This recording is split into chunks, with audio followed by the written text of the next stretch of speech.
So much to learn about, it'll make you want to shout, Blippi! Hey, it's me, Blippi! Do you know what machine I was acting like? Yeah, an excavator! And today, you and I are gonna draw an excavator. All right, let's take the black and the orange marker and let's draw some shapes. First, let's draw a very long rectangle. Whoa, just like that.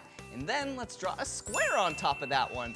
And a square inside the square for the window. That's where the operator sits. All right, and then a very long rectangle like this.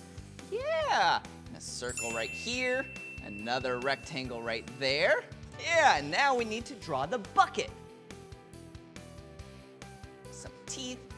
Whoa, cool! Now we have the arm, the boom, and the bucket. And now we need to draw a very long oval with some small circles on the inside, just like that.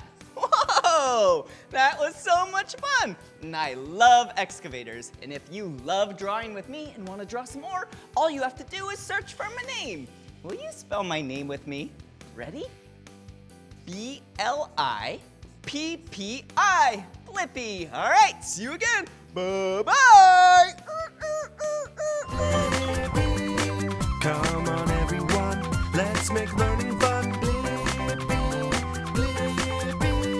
So much to learn about, it'll make you want to shout, Blippi!